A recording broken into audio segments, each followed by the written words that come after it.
ಭಾಗವತರಿಗೆಲ್ಲ ನಮಸ್ಕಾರಗಳು.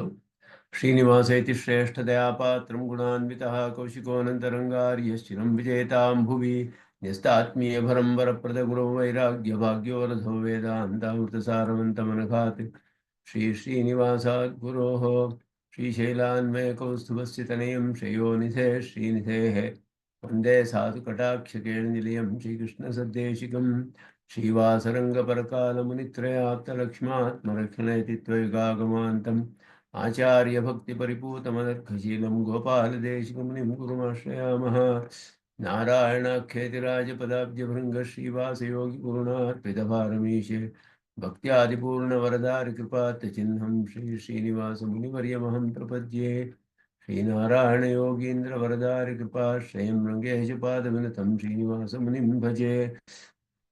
श्रीमान् वेङ्कटनाथार्य कवितार्किककेसरी वेदान्ताचार्यवर्यो मे सन्निधत्तां सदा हृदि यो नित्यमच्युतपदां जग्मुरुक्मव्यामोहतस्तरितराणि मेने अस्मद्गुरोर्भगवतोऽस्य देकसिन्धो रामानुजस्य चरणं प्रपद्ये। पिगाहे आमुनं तीर्थं साधुवृन्दावने स्थितं निरस्तजिह्मगस्पर्शे यत्र कृष्णकृतादरः नाथेन मुनिनाथेन भवेयं नाथवानहं यस्य नैगमिकं तत्त्वं हस्तामलकतां गतं यस्य सारस्वतस्रोतोकुलामोदवासितं श्रुतीनां श्रमायालं शठारिं दोपास्महे वन्दे वैकुण्ठसेनान्यं देवं सुपुत्रवती सखं यद्वेत्र शिखरस्पन्दे विश्वमेतद्व्यवस्थितं सह धर्मचरीं शौरेः सम्मन्त्रितजगद्धिताम् अनुग्रहमयीं वन्दे नित्यमज्ञातनिग्रहाम् कमप्याद्यं गुरुं वन्दे कमलागृहमेथिनं प्रवक्ता छन्दसां भक्ता पञ्चरात्रस्य स्वयं वसुदेवसुतं देवं कंसचाणूरमर्दनं देवकी परमानन्दं कृष्णं वन्दे जगद्गुरुं पार्थाय प्रतिबोधितां भगवता नारायणेन स्वयं व्यासेन ग्रथितां पुराणमुनिना मध्ये महाभारतम् अद्वैतामृतवर्षिणीं भगवतीमष्टादशाध्यायिनीं अम्ब त्वामनुसन्दधामि भगवद्गीते भवद्वेषिणीं यत्पदाम्भोरुहध्यानविध्वस्ता शेषकल्मषः वस्तुतामुपयातोऽहं यामुनेयं नमामि तम् इति परिपृडो यद्गीतानामदर्शेदञ्जसा निगमपरिषन्नेदीयां संविरामयमाशयम् जननपदवी याता यातश्रमापहरां धियं जनेतु समे देव श्रीमान् धनञ्जयसारथिः सन्तस्सारथयः चित्ततमः प्रमथिनीमिमां भजन्त भगवद्गीता भाष्यतात्पर्यचन्द्रिकाम् श्रीमते रामानुजाय नमः। श्रीमते निगमान्तमः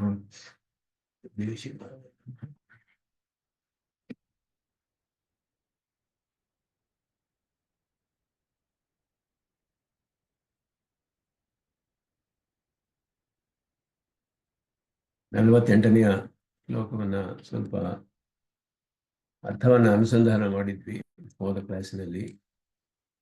ಯೋಗಸ್ಥಃ ಕುರು ಕರ್ಮಾಣಿ ಸಂಗಂ ತ್ಯಕ್ತ್ವಾ ಧನಂಜಯ ಸಿದ್ಧಸಿದ್ಧ್ಯೋಃ ಸಮೋ ಭೂತ್ವಾ ಸಮತ್ವಂ ಯೋಗ ಉಚ್ಯತೆ. ಯೋಗ ಶಬ್ದಕ್ಕೆ ಇಲ್ಲಿ ಯೋಗಶಾಸ್ತ್ರಕ್ಕೆ ಯೋಗ ಸೂತ್ರಗಳಲ್ಲಿ ಹೇಳಲ್ಪಟ್ಟ ಯೋಗಾನುಶಾಸನ, ಅದರಲ್ಲಿ ಹೇಳಲ್ಪಟ್ಟ ಅರ್ಥವಾದ ಚಿತ್ತ ಸಮಾಧಾನ ಅನ್ನುವ ಒಂದು ಅರ್ಥವನ್ನ, ಸಿದ್ಧಿ ಅಸಿದ್ಧಿಗಳಲ್ಲಿ ಸಮತ್ವ ರೂಪವಾದ ಚಿತ್ತ ಸಮಾಧಾನ, ಅದನ್ನ ಇಲ್ಲಿ ಯೋಗ ಶಬ್ದಕ್ಕೆ ಅರ್ಥ ಮಾಡುವುದು ಉಚಿತವಾದದ್ದು ಅಂತ ಹಿಂದೆ ಹೇಳಿದ ಅರ್ಥವೇ ಕರ್ಮಣ್ಯೇವಾಧಿಕಾರಸ್ತೆ ಮಾ ಫಲೇಶು ಕದಾಚಿನ ಮಾ ಕರ್ಮಫಲ ಹೇತುರ್ಭುವು ಮಾತೇ ಸಂಗೋ ಸ್ವಕರ್ಮಣಿ. ಆ ಅರ್ಥವೇ ಇಲ್ಲಿಯೂ ಕೂಡ ಸ್ಪಷ್ಟಪಡಿಸಲ್ಪಡುತ್ತೆ ಇಲ್ಲಿ ಅಂತ ಹೇಳಿ ಇದು ಅದನ್ನು ಸ್ಪಷ್ಟಪಡಿಸ್ತಾರೆ ಇಲ್ಲಿ ಅವಧಾರಣ. ಅದರಿಂದ ಬೇರೆ ಅರ್ಥವಿಲ್ಲ ಇಲ್ಲಿ. ಇದರಿಂದ ಇಲ್ಲಿ ಏತದೇವ ಸ್ಫುಟೀಕರೋತಿ, ಅದನ್ನೇ ಸ್ಪಷ್ಟಪಡಿಸುತ್ತೆ ಇಲ್ಲಿ ಈ ಶ್ಲೋಕದಲ್ಲಿಯೂ ಆ ಅರ್ಥವೇ ಹೇಳಲ್ಪಟ್ಟಿದೆ. ಅದನ್ನ ಇಲ್ಲಿ ಹೇಳ್ತಾರೆ. ಅವಧಾರಣೆನ ಅರ್ಥಾಂತರ ಪರತ್ವ ವ್ಯುದಾಸಹ ಅಂತ ಹೇಳ್ಬಿಟ್ಟು ಅದರಲ್ಲಿ ರಾಜ್ಯ ಬಂಧು ಪ್ರಭೃತಿಷು ಸಂಗಂ ತ್ಯಕ್ತ್ವಾ ಯುದ್ಧಾದೀನಿ ಕರ್ಮಾಣಿ ಯೋಗಸ್ಥಃ ಕುರು. ರಾಜ್ಯ ಬಂಧು ಮೊದಲಾದವುಗಳಲ್ಲಿ ಸಂಘವನ್ನು ಬಿಟ್ಟು ಯುದ್ಧವೇ ಮೊದಲಾದಂತಹ ವರ್ಣಾಶ್ರಮ ಧರ್ಮಗಳು ಯೋಗಸ್ಥಃ ಕುರು, ಸಮತ್ವ ಬುದ್ಧಿಯಿಂದ ಮಾಡುವಂತ ಅರ್ಥ. ಅಂದರೆ ತದಂತರ್ಭೂತ ವಿಜಯಾದಿ ಸಿದ್ಧಿಯೋ ಸಮೋಭೂತ್ವ ಕುರು, ಅದರಲ್ಲಿ ಅಂತರ್ಭೂತವಾದ ಸಿದ್ಧಿ ಅಸಿದ್ಧಿಗಳಲ್ಲಿ ಸಮತ್ವ ಬುದ್ಧಿಯನ್ನು ಹೊಂದಿದ್ದು ಅದುವೇ ಯೋಗ ಅಂತ ಹೇಳಲ್ಪಟ್ಟಿದೆ. ಯೋಗಸ್ಥಃ ಇತ್ಯತ್ರ ಯೋಗ ಶಬ್ದೇನ ಉಚ್ಯತೆ. ಯೋಗ ಸಿದ್ಧ ಸಿದ್ಧೋ ಸಮತ್ವರೂಪಂ ಚಿತ್ತ ಸಮಾಧಾನಂ.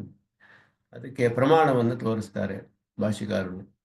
ಅದರಿಂದ ಇದು ಹಿಂದಿನ ಪುನರುಕ್ತಿ ಇಲ್ಲ ಈ ಶ್ಲೋಕದಲ್ಲಿ. ಹಿಂದಿನ ಅರ್ಥವೇ ಮತ್ತೆ ಹೇಳಲ್ಪಟ್ಟಿಲ್ಲ, ಆದರೆ ಹಿಂದಿನ ಅರ್ಥವು ದೃಢಪಡಿಸಲಾಗಿದೆ ಅನ್ನೋದ್ರಿಂದ ಮತ್ತೆ it's not A mere repetition ಅಂತ ಹೇಳ್ತಿದ್ದಾರೆ. ಪುನರುಕ್ತಿ ಇಲ್ಲ ಇದರಲ್ಲಿ ಅಂತ ಹೇಳ್ಬಿಟ್ಟು.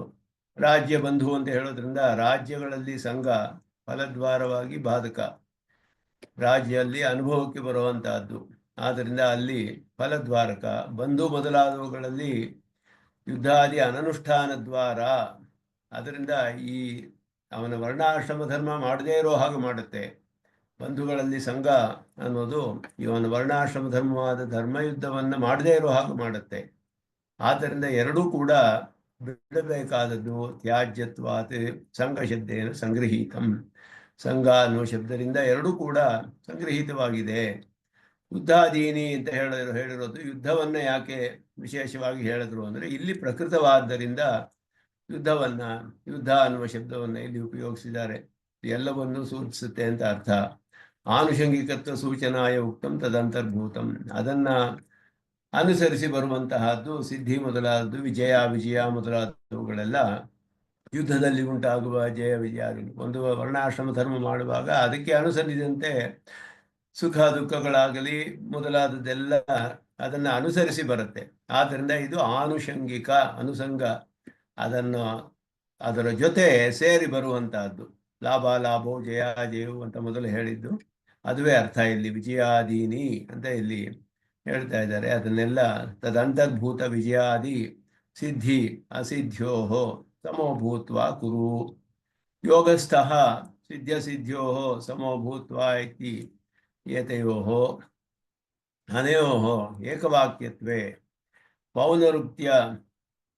ಪೌನರುಕ್ತ್ಯಾತ್ ಭಿನ್ನವಾಕ್ಯೇತು ತಾದೃಶ ಶ್ರುತಿವಾಕ್ಯ ವಿಶೇಷ ಉಪಬ್ರಹ್ಮಣ ಔಪೈಕ ಯೋಗಶಬ್ದಾರ್ಥ ವ್ಯಾಖ್ಯಾನ ರೂಪತ್ವೇನ ಅಪೌನರುಕ್ತ್ಯಾ ಚ ಕುರು ಇತಿ ಇದಂ ಆವರ್ತಿತಂ. ಇಲ್ಲಿ ಸಿದ್ಧ ಸಿದ್ಧ್ಯೋ ಸಮೋಭೂತ್ವ ಕುರು ಅಂತ ಹೇಳಿದ್ರು. ಇಲ್ಲಿ ಪುನರುಕ್ತಿಯನ್ನು ಪರಿಹಾರ ಮಾಡ್ತಿದ್ದಾರೆ.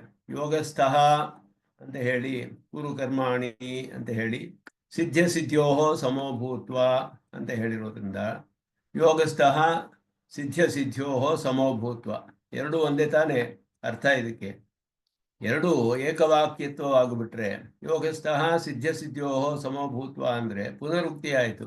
ಯೋಗ ಅನ್ನೋದೇ ಸಿದ್ಧ ಸಿದ್ಧಿಯ ಸಮತ್ವ.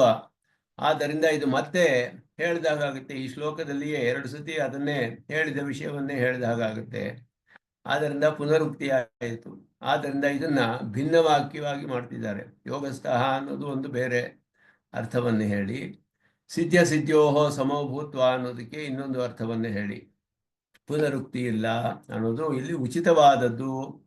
ಅದು ಹೇಗೆ ಅಂದರೆ ತಾದೃಶ ಶ್ರುತಿವಾಕ್ಯ ವಿಶೇಷ ಉಪಬ್ರಹ್ಮಣ ಔಪೈಕ. ಆ ಶ್ರುತಿವಾಕ್ಯಗಳಿಗೆ ಅದರ ಅರ್ಥವನ್ನು ವಿವರಿಸುವಂತಹದ್ದು ಇದು. ಈ ಇತಿಹಾಸ ಪುರಾಣಗಳೆಲ್ಲ ಉಪಬ್ರಹ್ಮಣಗಳು. ಆದ್ದರಿಂದ ಉಪಬ್ರಹ್ಮಣಗಳಿಗೆ ವಿವರಿಸುವಂತಹದ್ದು. ಆದ್ದರಿಂದ ಉಪಬ್ರಹ್ಮಣಗಳಲ್ಲಿ ಶ್ರುತ್ಯರ್ಥಗಳ ವಿವರಣೆ ಕಂಡು ಬರುತ್ತೆ. ಆ ಉಪಬ್ರಹ್ಮಣ ಮಾಡೋಕ್ಕೆ ಉಪಯುಕ್ತವಾದದ್ದು ಯೋಗ ಶಬ್ದ ಅರ್ಥ ವ್ಯಾಖ್ಯಾನ ರೂಪತ್ವೇನ. ಯೋಗ ಶಬ್ದದ ವ್ಯಾಖ್ಯಾನ ರೂಪ. ಇಲ್ಲಿ ಯೋಗಸ್ಥಃ ಅಂತ ಹೇಳಿರೋದು ಶ್ರುತ್ಯರ್ಥವನ್ನು ತಿಳಿಸ್ತಾ ಇದೆ. ಅದಕ್ಕೆ ವ್ಯಾಖ್ಯಾನ ರೂಪ ಸಿದ್ಧ ಸಿದ್ಧ್ಯೋಹೋ ಸಮೋಭೂತ್ವ ಅಂತ ಹೇಳೋದು. ಆದ್ದರಿಂದ ಇದು ಈ ಯೋಗಸ್ಥಃ ಅನ್ನೋ ಶಬ್ದಕ್ಕೆ ಯೋಗ ಶಬ್ದಕ್ಕೆ ವ್ಯಾಖ್ಯಾನವಾದಂಗೆ ಆಯ್ತು ಇದು. ಅದರಿಂದ ಇದು ಉಪಬ್ರಹ್ಮಣಕ್ಕೆ ಇದು ಅರ್ಹವಾದದ್ದು, ಅನುಗುಣವಾದದ್ದು ಅನ್ನೋದನ್ನ ತೋರಿಸ್ತಾ ಇದ್ದಾರೆ ಇಲ್ಲಿ. ಆದ್ದರಿಂದ ವ್ಯಾಖ್ಯಾನ ರೂಪತ್ವೇನ ಅಪೌನರುಕ್ತ್ಯಾಚ. ಅವಾಗ ಪುನರುಕ್ತಿ ಇರೋದಿಲ್ಲ. ಮೊದಲೇ ಹೇಳಿದ ಶಬ್ದದ ವಿವರಣೆ, ವಿಶದಪಡಿಸೋದು ಅದನ್ನ. ಅದರಿಂದ ಇಲ್ಲಿ ಪುನರುಕ್ತಿ ಇಲ್ಲ ಅಂತ ಹೇಳೋದ್ರಿಂದ ಅದನ್ನ ಇಲ್ಲಿ ಸಿದ್ಧ ಸಿದ್ಧ್ಯೋಹೋ ಸಮತ್ವಂ ಯೋಗ ಸಮೋಭೂತ್ವ ಕುರು ಅಂತ ಹೇಳಿದ್ರು. ಯೋಗಸ್ಥಃ ಕುರು ಸಿದ್ಧ ಸಿದ್ಧ್ಯೋಹೋ ಸಮೋಭೂತ್ವ ಕುರು. ಯೋಗಸ್ಥಃ ಸಿದ್ಧ ಸಿದ್ಧ್ಯೋಹೋ ಸಮೋಭೂತ್ವ ಕುರು ಅನ್ನೋದು ಅರ್ಥ ಅಲ್ಲಿ ತಿಳಿಸುತ್ತೆ. ಅದರ ವಿವರಣೆ ಅಂತ ಹೇಳಿದ್ರು. ವಿದ್ಯಾ ವಿನಯ ಸಂಪನ್ನೆ ಇತ್ಯಾದಿ ಪ್ರದೇಶಾಂತರ ಉಕ್ತ ಸಮತ್ವಾಂತರ ವ್ಯಾವರ್ತನಾಯ ಉಕ್ತಂ ತರಿದಂ ಸಿದ್ಧಿಯ ಸಿದ್ಧಿಯೋಹ.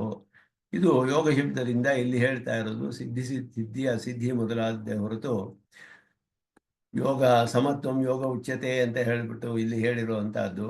ಹಾಗೆಯೇ ಮುಂದೆ ಯೋಗ ಶಬ್ದಕ್ಕೆ ಬೇರೆ ಒಂದು ವಿಧವಾದ ಸಮತ್ವವು ಹೇಳಲ್ಪಡುತ್ತೆ.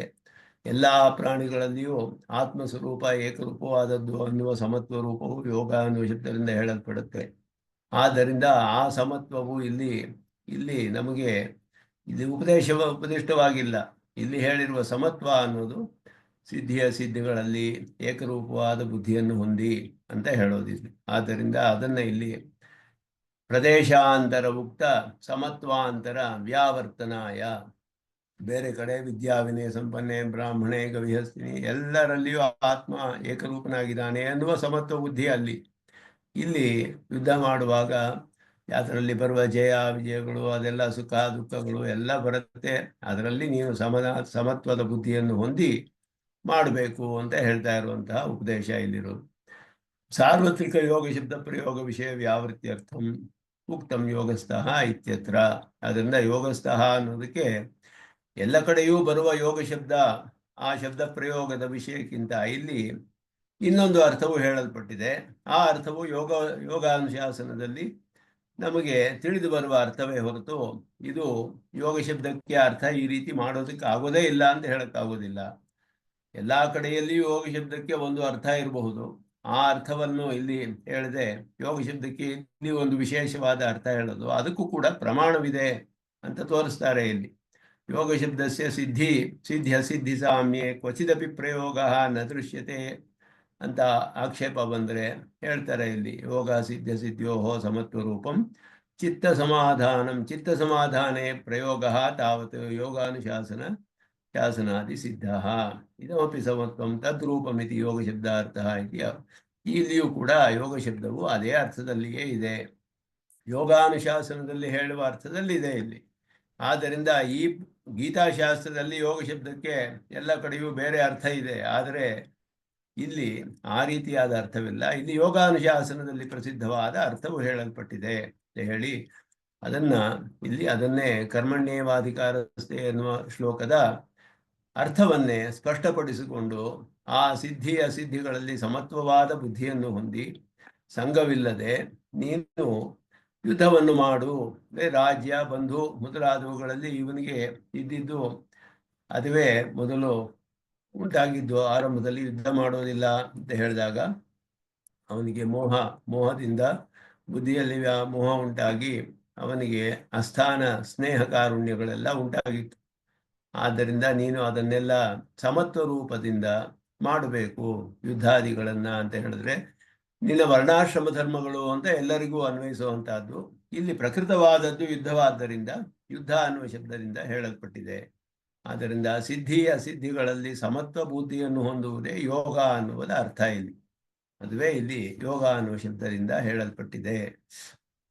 ಅದನ್ನು ಯಾಕೆ ಮತ್ತೆ ಮತ್ತೆ ಹೇಳಬೇಕು? ಕಿಮರ್ಥಂ ಇದಂ ಅಸಕೃದುಚ್ಯತೆ, ಮತ್ತೆ ಮತ್ತೆ ಯಾಕೆ ಹೇಳಬೇಕು ಅಂತ ಹೇಳಿದ್ರೆ ಅದನ್ನ ವಿವರಿಸ್ತಾರೆ. ಈಗ ದೂರೇಣ ಹ್ಯವರಂ ಕರ್ಮ ಬುದ್ಧಿಯೋಗಾತ್ ಧನಂಜಯ ಬುದ್ಧೌ ಶರಣಮನ್ವಿಚ್ಛ ಕೃಪಣಾಃ ಫಲಹೇತವಃ.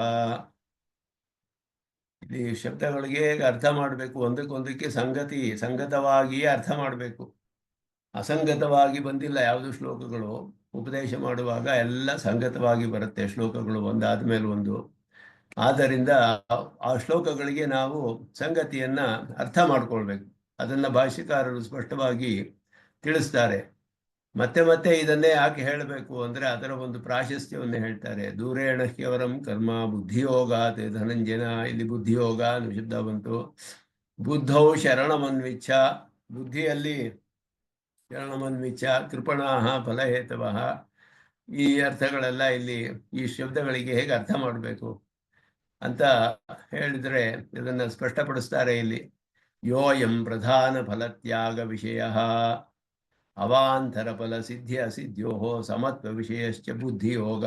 ಬುದ್ಧಿಯೋಗ ಶಬ್ದಕ್ಕೆ ಪ್ರಧಾನ ಫಲತ್ಯಾಗ ವಿಷಯವು ಮತ್ತೆ ಅವಾಂತರ ಫಲವಾದ ಸಿದ್ಧಿ ಅಸಿದ್ಧಿಗಳಲ್ಲಿ ಸಮತ್ವ ವಿಷಯವೂ ಕೂಡ, ಅದುವೇ ಇಲ್ಲಿ ಬುದ್ಧಿಯೋಗ ಅಂತ ಹೇಳಿರೋದು. ಸಿದ್ಧಸಿದ್ಯೋಹೋ ಸಮೋಭೂತ್ವ ಅಂತ ಹೇಳಿದಾಗ ಯೋಗ ಶಬ್ದಕ್ಕೆ ಅದರಲ್ಲಿ ಅವಾಂತರ ಫಲಗಳಾದ ರಾಜ್ಯ ಬಂಧುಗಳಲ್ಲಿ ಸಂಘ ಇಟ್ಕೊಳ್ಬೇಡ. ಸಿದ್ಧಿಗಳಲ್ಲಿ ಜಯ ವಿಜಯಗಳೆಲ್ಲ ಬರುತ್ತೆ. ಯುದ್ಧಾದಿ ಕರ್ಮ ಅದರಲ್ಲಿ ಫಲವನ್ನು ಬಿಟ್ಟು ಮಾಡು. ಅವಾಂತರ ಫಲಗಳಲ್ಲಿಯೂ ಸಂಘ ಹೊಂದಬೇಡ. ಅದರಲ್ಲಿ ಮಾಡುವಾಗ ಶಾಸ್ತ್ರೀಯ ಕರ್ಮ ಮಾಡಬೇಕು. ಶಾಸ್ತ್ರೀಯ ಕರ್ಮವನ್ನ ಫಲಾಭಿಸಂಧಿ ರಹಿತವಾಗಿ ಮಾಡಬೇಕು. ಅಶಾಸ್ತ್ರೀಯ ಕರ್ಮ ಮಾಡುವಾಗ ಸುಖ ದುಃಖಗಳು ಬರ್ಬೋದು, ಕಷ್ಟಗಳು ಬರುತ್ತೆ, ಎಲ್ಲ ಬರುತ್ತೆ. ಅದೆಲ್ಲ ಅವಾಂತರ ಫಲಗಳು. ಅದರಲ್ಲಿ ಸಮತ್ವವಾದ ಬುದ್ಧಿಯನ್ನು ಹೊಂದಬೇಕು. ಸುಖ ಬಂದರೂ ಅದನ್ನ ಹರ್ಷ ಪಡಬಾರ್ದು, ದುಃಖ ಬಂದರೆ ಕಷ್ಟ ಪಡಬಾರ್ದು, ದುಃಖ ಪಡಬಾರ್ದು. ಈ ರೀತಿ ಸಮತ್ವವಾದ ಬುದ್ಧಿಯಿಂದ ಅದನ್ನ ಮಾಡಬೇಕು. ಅವಾಂತರ ಫಲಗಳು ಬರುತ್ತೆ. ಅದು ಇಲ್ಲಿ ಬುದ್ಧಿಯೋಗ ಅನ್ನುವ ಶಬ್ದದಿಂದ ಹೇಳಲ್ಪಟ್ಟಿದೆ. ಅಂತಹ ಬುದ್ಧಿಯೋಗಕ್ಕಿಂತ, ಅಂದರೆ ಬುದ್ಧಿಯೋಗ ಅಂತ ಹೇಳಿದ್ರೆ ಬುದ್ಧಿಯ ಸಂಬಂಧ ಅಲ್ಲ, ಅಂತಹ ಬುದ್ಧಿಯಿಂದ ಮಾಡಲ್ಪಟ್ಟ ಕರ್ಮ ಅಂತ ಅರ್ಥ.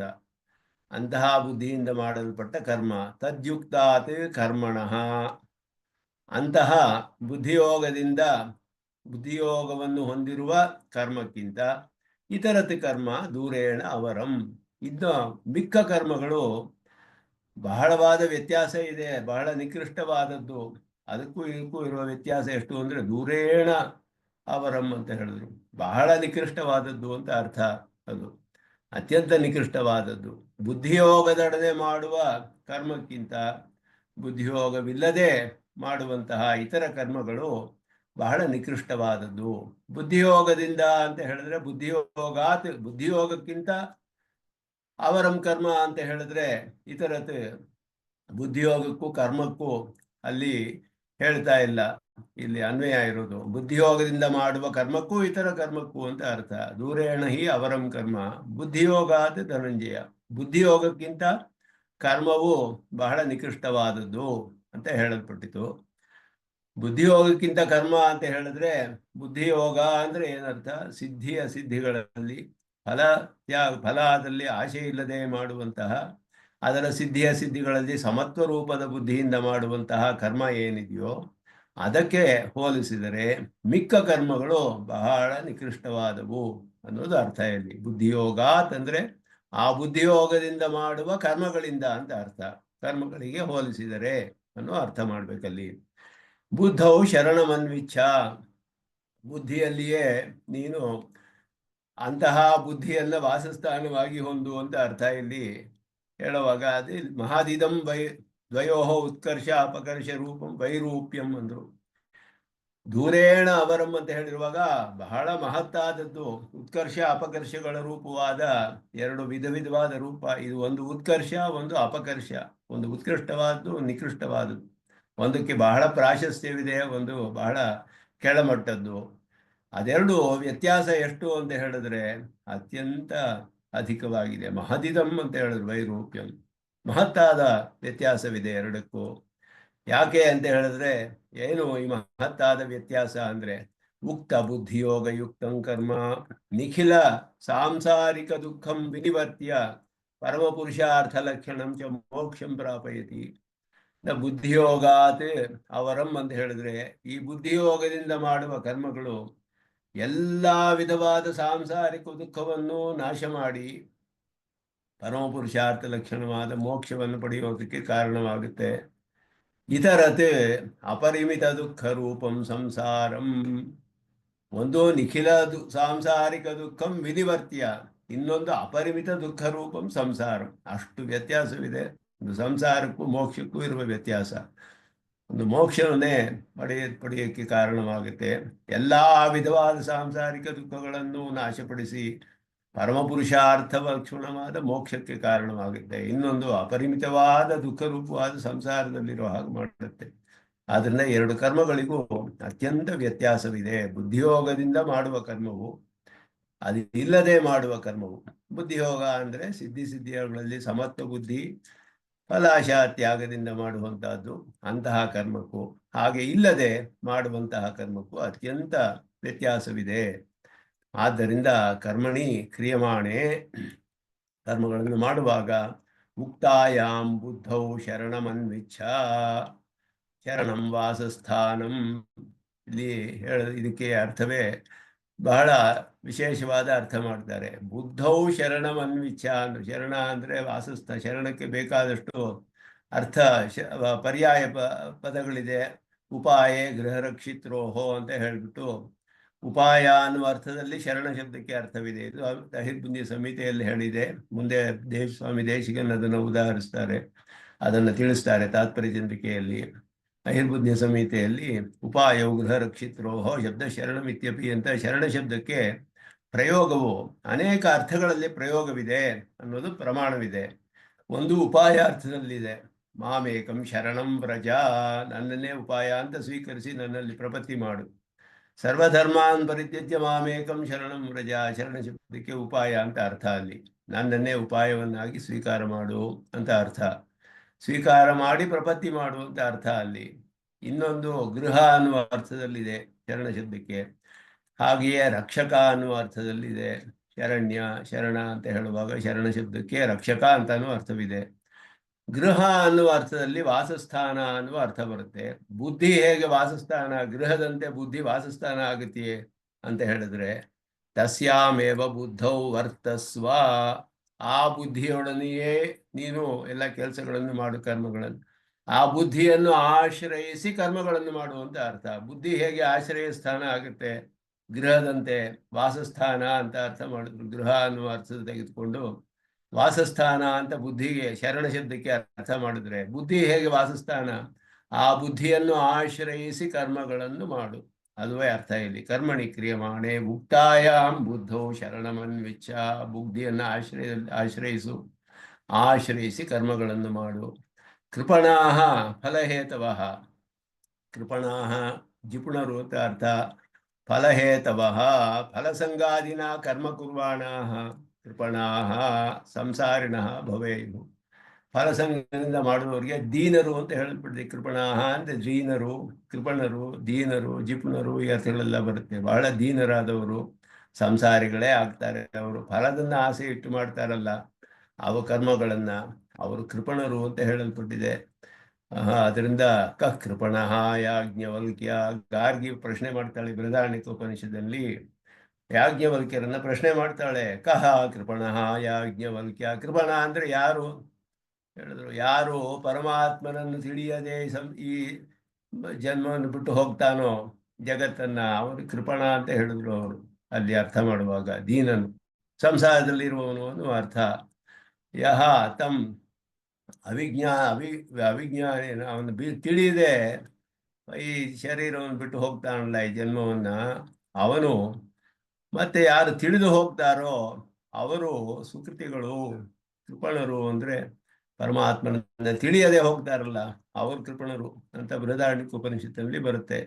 ಅದರಿಂದ ಅದೇ ರೀತಿ ದೀನರು ಅಂತ ಸಂಸಾರಿಣೋ ಭವೇಯುಹು, ಸಂಸಾರಿಗಳಾಗ್ತಾರೆ. ಕೃಪಣಾಹ ಫಲಹೇತವಃ ಅಂತ ಹೇಳಿದ್ರು.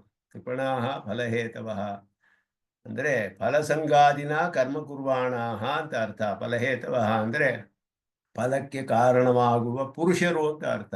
ಫಲಕ್ಕೆ ಕಾರಣ ಅನ್ನೋದು ಯಾವುದು? ಒಂದು ಕರ್ಮ ಮಾಡಿದ್ರೆ ಫಲ ಬರುತ್ತೆ. ಆ ಫಲಕ್ಕೆ ಏನು ಕಾರಣ ಅಂದ್ರೆ ಫಲದಲ್ಲಿ ಆಸೆಯೇ ಕಾರಣ, ಕಾಮನೆ ಇರಬೇಕು.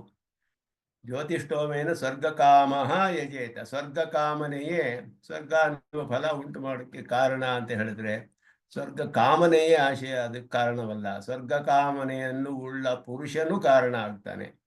ಸ್ವರ್ಗ ಕಾಮನೆಯನ್ನು ಹೊಂದಿ ಯಾರು ಕರ್ಮ ಮಾಡ್ತಾನೋ ಅವನು ಕಾರಣವಾಗ್ತಾನೆ ಅಲ್ಲಿ. ಆದ್ದರಿಂದ ಇಲ್ಲಿ ಕರ್ಮ ಕುರ್ವಾಣಾಹ, ಫಲಸಂಗದಿಂದ ಕರ್ಮ ಮಾಡುವವರು ಫಲಹೇತುಗಳಾಗ್ತಾರೆ ಹೊರತು ಕರ್ಮ ಸಂಘವೇ ಫಲಸಂಘವೇ ಕರ್ಮಕ್ಕೆ ಫಲಕ್ಕೆ ಕಾರಣವಲ್ಲ.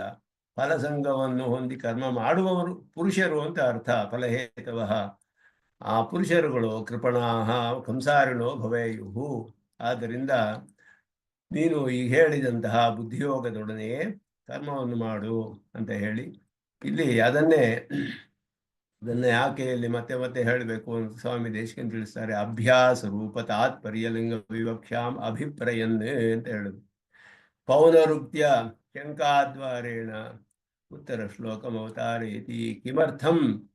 ಕಿಮರ್ಥಂ ಇದಂ ಅಸಕೃತೆ ಉಚ್ಯತೆ ಅಂತ ಹೇಳಿದ್ರೆ, ಒಂದು ಪ್ರಕರಣದಲ್ಲಿ ಷಡ್ವಿಧ ತಾತ್ಪರ್ಯ ಲಿಂಗವಿರುತ್ತೆ. ಪ್ರಕರಣದ ಅರ್ಥವನ್ನು ನಿಶ್ಚಯ ಮಾಡಬೇಕಾದ್ರೆ ಈಗ 2ನೇ ಅಧ್ಯಾಯ ಬಂತು. ಇದಕ್ಕೆ 2ನೇ ಅಧ್ಯಾಯಕ್ಕೆ ಒಂದೊಂದು ಅಧ್ಯಾಯಕ್ಕೂ ಒಂದೊಂದು ಹೆಸರು ಕೊಡ್ತಾರೆ. ಕಡೆಯಲ್ಲಿ ಯಾವ ಅಧ್ಯಾಯಕ್ಕೆ ಯಾವ್ಯಾವ ಹೆಸರು ಕೊಡ್ತಾರೆ, ಆ ಅಧ್ಯಾಯದಲ್ಲಿ ಏನು ಪ್ರಧಾನವಾದ ಉಪದೇಶವಿದೆಯೋ ಅದನ್ನ ಇಟ್ಟುಕೊಂಡೇ ಆ ಅಧ್ಯಾಯಕ್ಕೆ ಹೆಸರು ಕೊಡ್ತಾರೆ ಇಲ್ಲಿ. ಆದ್ದರಿಂದ ಅದನ್ನು ನೋಡಿ ನಾವು ನಿಶ್ಚಯ ಮಾಡಬೇಕು. ಅದನ್ನು ಇಲ್ಲಿ ಹೇಳಿರೋದು ಸಾಂಖ್ಯ ಯೋಗ ಅಂತ ಅರ್ಥ ಬಂತು, ಕರ್ಮಯೋಗ ಅಂತ ಒಂದಕ್ಕೆ, ಸಾಂಖ್ಯ ಯೋಗ ಅಂತ ಒಂದು, ಬುದ್ಧಿ ಸಂಖ್ಯಾ ಅಂದರೆ ಬುದ್ಧಿ ಅಂತ ಅರ್ಥ. ಒಂದು ಯಾವ ಬುದ್ಧಿ ವಿಶೇಷದಿಂದ ಕರ್ಮಗಳನ್ನು ಮಾಡಬೇಕು ಅದು ಇಲ್ಲಿ ಹೇಳಲ್ಪಡುತ್ತೆ. ಹೇಳಿದ್ರು ಜ್ಞಾನಯೋಗವೂ ಹೇಳಲ್ಪಡುತ್ತೆ ಇದರಲ್ಲಿ. ಆದ್ದರಿಂದ ಪ್ರಕರಣದ ತಾತ್ಪರ್ಯವನ್ನು ಒಂದು ನಿಶ್ಚಯ ಮಾಡಬೇಕಾದ್ರೆ ಈಗ ಇಲ್ಲಿ ಹೇಳ್ತಾ ಇರೋದು ಫಲಾಭಿಸಂಧಿರಹಿತವಾಗಿ ಕರ್ಮಗಳನ್ನು ಮಾಡಬೇಕು, ಕರ್ಮದ ತ್ಯಾಗವಿಲ್ಲ, ಫಲದ ತ್ಯಾಗ, ಫಲದಲ್ಲಿ ಆಶಯ ತ್ಯಾಗ, ಅದೆಲ್ಲ ಹೇಳ್ತಾ ಇರೋದ್ರಿಂದ ಅಲ್ಲಿ 6 ವಿಧವಾದ ತಾತ್ಪರ್ಯ ಲಿಂಗಗಳು ಒಂದು ಪ್ರಕರಣದ ಅರ್ಥ ನಿಶ್ಚಯ ಮಾಡೋಕ್ಕೆ ಹೇಳಲ್ಪಡುತ್ತೆ. ಉಪಕ್ರಮ, ಉಪಸಂಹಾರವು ಅನ್ನೋದು ಮೊದಲನೆಯದು. ಉಪಕ್ರಮದಲ್ಲಿಯೂ ಆರಂಭದಲ್ಲಿಯೂ ಉಪಸಂಹಾರ, ಕಡೆಯಲ್ಲಿಯೂ ಅದೇ ವಿಷಯ ಹೇಳಿರ್ಬೇಕು. ಒಂದು ಪ್ರಕರಣದಲ್ಲಿ ಆರಂಭದಲ್ಲಿ ಏನು ಹೇಳಿದ್ಯೋ ಕಡೆಯಲ್ಲಿ ಏನು ಹೇಳಿದ್ಯೋ ಅದನ್ನು ನೋಡಿದ್ರೆ ಈ ಪ್ರಕರಣದ ತಾತ್ಪರ್ಯ ಇದು ಅಂತ ನಿಶ್ಚಯ ಮಾಡ್ಬೋದು. ಹಾಗೆ ಅಭ್ಯಾಸ ಅಪೂರ್ವತ ಫಲಂ, ಅಭ್ಯಾಸ ಅಂದರೆ ರಿಪಿಟೇಷನ್, ಆ ವಿಷಯ ಮತ್ತೆ ಮತ್ತೆ ಬಂದಿರಬೇಕು ಅನೇಕ ಸತಿ. ಅಪೂರ್ವತ, ಒಂದು ಅಪೂರ್ವವಾದ ವಿಷಯ ಹೇಳಿರ್ಬೇಕು, ಯಾವ ಬೇರೆ ಕಡೆ ಸಿಗದೇ ಇರುವಂತಹ ಒಂದು ವಿಷಯ ಇಲ್ಲಿ ಹೇಳಿರ್ಬೇಕು. ಮತ್ತೆ ಫಲ ಹೇಳಿರ್ಬೇಕು, ಅದಕ್ಕೇನು ಫಲ ಅನ್ನೋದು ಹೇಳಿರ್ಬೇಕು. ಮತ್ತೆ ಉಪಪತ್ತಿಗಳು ಹೇಳಿರ್ಬೇಕು. ಇದೆಲ್ಲ ಅರ್ಥವಾದ ಉಪಪತ್ತಿ ಅರ್ಥವಾದವಿರ್ಬೇಕು, ಅದನ್ನ ಪ್ರಶಂಸೆ ಮಾಡೋ ಹಾಗಿರ್ಬೇಕು. ಇದು ಬಹಳ ಪ್ರಶಸ್ತವಾದದ್ದು, ಇದನ್ನು ಮಾಡಿದ್ರೆ ಬಹಳ ಶ್ರೇಯಸ್ಸು ಉಂಟಾಗುತ್ತೆ, ಹೀಗಿದೆ, ಇದಕ್ಕೆ ಇಷ್ಟು ಫಲವಿದೆ, ಅಷ್ಟು ಫಲ, ಅದನ್ನೆಲ್ಲ ಪ್ರಶಂಸೆ ಮಾಡೋ ವಾಕ್ಯಗಳಿರ್ಬೇಕು. ಮತ್ತೆ ಉಪಪತ್ತಿಗಳಿರ್ಬೇಕು, ಸಕಾರಣವಾಗಿ ನಿರೂಪಿತವಾಗಿರ್ಬೇಕು. ಈ 6 ಕಾರಣಗಳಿದ್ದರೆ ಆ ಪ್ರಕರಣಕ್ಕೆ ಯಾವ ವಿಷಯವನ್ನು ಕುರಿತು ಈ 6 ವಿಷಯಗಳು ಕಂಡು ಬರುತ್ತೋ, ಉಪಕ್ರಮದಲ್ಲಿ ಏನು ವಿಷಯ ಹೇಳಿದೆ, ಉಪಸಂಹಾರ ಏನು ವಿಷಯ ಹೇಳಿದೆ, ಅಭ್ಯಾಸ ಅನೇಕ ಸತಿ ಆ ವಿಷಯವೇ ಹೇಳಲ್ಪಟ್ಟಿದೆಯೋ ಇಲ್ಲವೋ, ಅದಕ್ಕೆ ಅಪೂರ್ವತೆ ಏನಾರು ಹೇಳಿದೆಯೇ, ಫಲ ಹೇಳಿದೆಯೇ, ಮತ್ತೆ ಅರ್ಥವಾದವಿದೆಯೇ, ಪ್ರಶಂಸೆ ಮಾಡಿದೆಯೇ, ಅದನ್ನ ಉಪಪತ್ತಿಗಳಿದೆಯೇ, ಸಕಾರಣವಾಗಿ ಅದು ನಿರೂಪಿತವಾಗಿದೆಯೇ, ಇದೆಲ್ಲ ಹೇಳಿದ್ರೆ ಈ ಪ್ರಕರಣಕ್ಕೆ ಇದುವೇ ತಾತ್ಪರ್ಯ ಅಂತ ನಿಶ್ಚಯ ಮಾಡು. ಶ್ರೀಮದ್ ರಾಮಾಯಣಕ್ಕೆ ಸ್ವಾಮಿ ದೇಶಿಕನ್ ಇದೇ ರೀತಿ ಅಭಯ ಪ್ರಧಾನ ಸಾರ ಅನ್ನುವ ರಹಸ್ಯ ಗ್ರಂಥದಲ್ಲಿ ಪ್ರಪತ್ತಿಯೇ ತಾತ್ಪರ್ಯ ಅಂತ ನಿಶ್ಚಯ ಮಾಡ್ತಾರೆ. ಶರಣಾಗತಿಯೇ ತಾತ್ಪರ್ಯ ಅಂತ ಹೇಳ್ಬಿಟ್ಟು, ಶರಣಾಗತಿ ವೇದ, ರಾಮಾಯಣ ಅನ್ನುವುದು ಶರಣಾಗತಿ ವೇದ ಅಂತ ನಿಶ್ಚಯ ಮಾಡ್ತಾರೆ. ಅದರಲ್ಲಿ ವಿಭೀಷಣ ಶರಣಾಗತಿ ಉಪನಿಷತ್ತಿಗೆ ಸಮಾನ ಅಂತ ಹೇಳ್ತಾರೆ.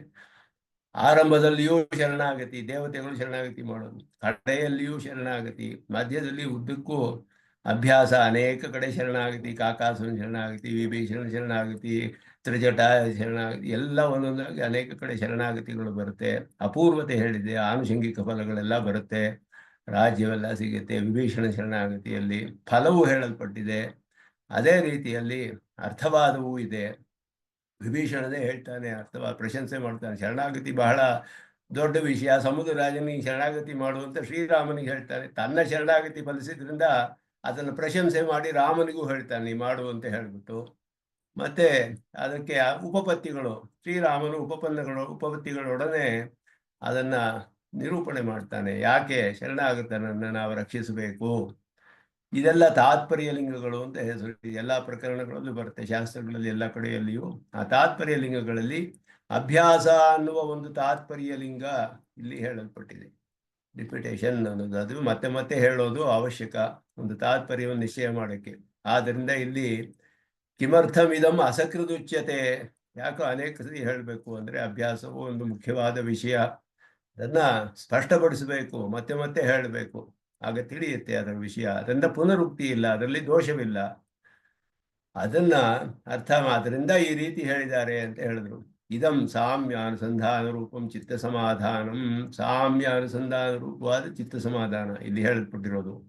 ಇದಂ ಕಿಮ್ ಇದಂ ಅಸಕೃದುಚ್ಯತೆ, ಇದಂ ಅಂದ್ರೆ ಕಿಮರ್ಥಂ, ಇದಂ ಅಂದ್ರೆ ಏನು, ಸಾಮ್ಯ ಅನುಸಂಧಾನ ರೂಪವಾದ ಚಿತ್ತ ಸಮಾಧಾನ, ಅದು ಇಲ್ಲಿ ಉಪದಿಷ್ಟವಾಗಿದೆ.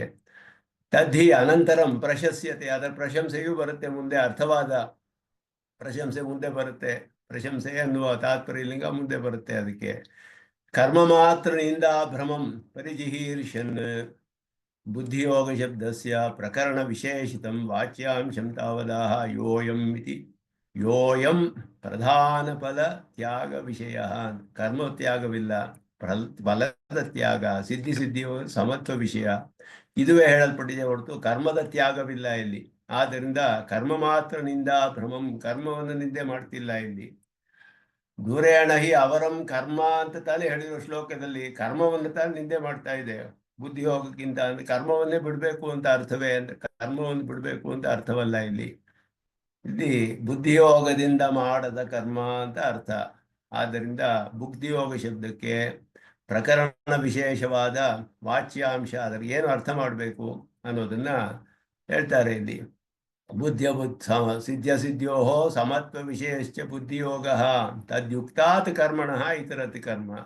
ಅಂದ್ರೆ ಕೇವಲ ಕರ್ಮವಲ್ಲ, ಬುದ್ಧಿಯೋಗವಿಲ್ಲದ ಕರ್ಮ ಅವರ ಅಂತ ಹೇಳಲ್ಪಟ್ಟಿದೆ. ದೂರೇಣ ಅವರಂ ಕರ್ಮ ಅಂತ ಶ್ಲೋಕದಲ್ಲಿ ಬರೀ ಕರ್ಮ ಅಂತ ಅಷ್ಟೇ ಇದೆ, ಕರ್ಮವನ್ನೇ ನಿಂದೆ ಮಾಡಿಲ್ಲ ಇಲ್ಲಿ. ಕೇವಲ ಕರ್ಮವನ್ನು ನಿಂದೆ ಮಾಡಿಲ್ಲ, ಸಮತ್ವ ಬುದ್ಧಿ ಇಲ್ಲದ ಕರ್ಮ ಅದು ನಿಂದೆ ಮಾಡಲ್ಪಟ್ಟಿದೆ. ಅದನ್ನ ಮತ್ತೆ ದೂರೇಣ ಹ್ಯವರಂ ಕರ್ಮ ಅಂತ ಹೇಳಿದ್ರು. ಅಜಹಲ್ ಲಕ್ಷಣಯ ಬುದ್ಧಿ ಪ್ರಾಚುರ್ಯ ಹೇತುಕತೆಯ ಲಕ್ಷಿತಮಾಹ ತದ್ಯುಕ್ತಾತ್ ಕರ್ಮಣಃ ಅಂತ ಹೇಳಿದ್ರು. ಅಜಹಲ್ ಲಕ್ಷಣ ಅಂದ್ರೆ ಲಕ್ಷಣ ಅನ್ನೋದು 3 ವಿಧವಾಗಿದೆ. ಜಹಲ್ ಲಕ್ಷಣ, ಅಜಹಲ್ ಲಕ್ಷಣ, ಜಹದ ಅಹಜತ್ ಲಕ್ಷಣ ಅಂತ ಹೇಳ್ಬಿಟ್ಟು. ಅಂದ್ರೆ ಮುಖ್ಯ ಅರ್ಥವನ್ನ ಎಲ್ಲವೂ ಕಡೆಯೂ ನಾವು ನೇರವಾಗಿ ಹೇಳಕ್ಕಾಗಲ್ಲ. ಅನೇಕ ಕಡೆ ಮುಖ್ಯ ಅರ್ಥ ಹೇಳಕ್ಕಾಗಲ್ಲ, ಮುಖ್ಯ ಅರ್ಥವನ್ನು ತ್ಯಾಗ ಮಾಡ್ಬೇಕಾಗುತ್ತೆ. ಕೆಲವು ಕಡೆ ಮುಖ್ಯ ಅರ್ಥವನ್ನು ಪೂರ್ಣವಾಗಿ ಬಿಟ್ಬಿಡ್ಬೇಕು, ಲಕ್ಷಣಾರ್ಥವನ್ನೇ ಹೇಳಬೇಕು. ಆಗ ಅದಕ್ಕೆ ಜಹಲ್ ಲಕ್ಷಣ ಅಂತ ಹೆಸರು. ಮುಖ್ಯ ಅರ್ಥವನ್ನು ಬಿಟ್ಟು, ಜಹದ್ ಅಂದ್ರೆ ಬಿಡೋದು ಅಂತ, ಹಾನ ಬಿಡೋದು ಅಂತ ಅರ್ಥ. ಮುಖ್ಯ ಅರ್ಥವನ್ನು ಬಿಟ್ಟು ಬರೀ ಲಕ್ಷಣಾರ್ಥ ಮಾತ್ರ ಹೇಳ್ಬೇಕು, ಸೆಕೆಂಡ್ರಿ ಸೆನ್ಸಲ್ಲಿ ಅರ್ಥ ಮಾಡ್ಬೇಕಾಗುತ್ತೆ.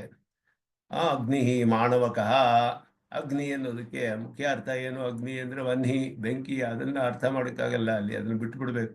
ಲಕ್ಷಣ ಅರ್ಥವನ್ನೇ ಹೇಳಬೇಕು, ತೇಜಸ್ಸುಳ್ಳವನು ಅಂತ ಹೇಳ್ಬಿಟ್ಟು ಗೌಣವಾಗಿ, ಅದು ಜಹಲ್ ಲಕ್ಷಣ ಅಂತ ಹೇಳಲ್ಪಡುತ್ತೆ. ಅಜಹಲ್ ಲಕ್ಷಣ ಅಂತ ಹೇಳಿದ್ರೆ ಮುಖ್ಯ ಅರ್ಥವನ್ನು ಬಿಡದೆ ಲಕ್ಷಣಾರ್ಥವನ್ನೂ ಹೇಳಬೇಕು, ಎರಡೂ ಹೇಳಬಹುದು. ಮುಖ್ಯ ಅರ್ಥವನ್ನು ಸ್ವೀಕಾರ ಮಾಡಬೇಕು, ಲಕ್ಷಣಾರ್ಥವನ್ನು ಹೇಳಬೇಕು, ಅದು ಅಜಹಲ್ ಲಕ್ಷಣ. ಗಂಗಾಯಾಮ್ ಘೋಷ ಹಾಗೆ ಅಜಹಲ್ ಲಕ್ಷಣವನ್ನು ಹೇಳ್ಬೋದು.